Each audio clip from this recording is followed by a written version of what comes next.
Le poison le plus puissant et le plus populaire qui tue rapidement les familles africaines, est celui-là qui apporte des problèmes de fécondité, disons la capacité de faire des enfants chez les hommes africains. Ce poison-là est le cube magie. Le cube magie a été créé en 1886 par le Suisse Julius Magie. Signalons qu'à l'époque, pour les travailleurs pauvres, qui ne gagnaient pas assez d'argent pour se procurer de la viande ou du poisson, alors Julius Magie a inventé cet ingrédient qu'on assaisonne dans nos nourritures qui est le cube magie.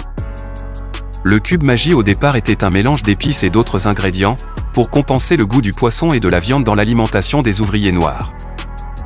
En 1894, après la conférence de Berlin, c'est-à-dire le partage de l'Afrique, une course à la colonisation, les colonisateurs ont effectué une exportation massive de ce ingrédient appelé cube magie dans les colonies, pour mystifier les Noirs, avec le goût synthétique du poisson et de la viande.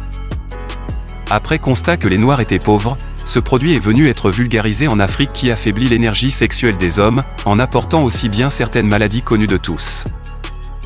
Notons que les Africains faisaient beaucoup d'enfants et pour les maîtriser il fallait un moyen pour réduire l'effectif pour qu'ils soient maîtrisables. Alors magie avec ses couleurs qui frappent au vu de l'œil, couleur rouge et jaune a été exportée en grande quantité en Africain pour concurrencer un autre produit dangereux qui existait déjà en Afrique appelé Coca-Cola. Depuis l'apparition du cube magie, environ 100 millions de cubes se vendent par jour en Afrique. À cela les Suisses ont créé et installé 11 grandes usines de production de magie à travers l'Afrique. Avec plus de 40 variétés d'épices du cube magie, les Africains ont donc pris goût à ce produit sans en connaître la conséquence. C'est de là que le cube magie s'est fait une place dans le milieu de la gastronomie. Ils en utilisent dans toutes les nourritures, tous leurs différents plats, ils s'en servent pour des assaisonnements malgré tous les risques sur leur santé qui seront signalés plus tard.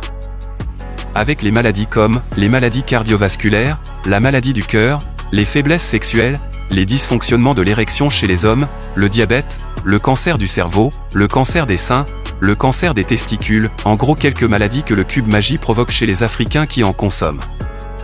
Magie cube est la première cause de la courte vie chez les Africains, avec de paralysie et des décès prématurés en Afrique.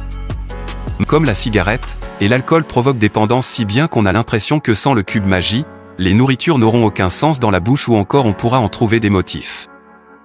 Alors prenez-en bien des notes et réduisez la consommation du cube magie dans vos nourritures.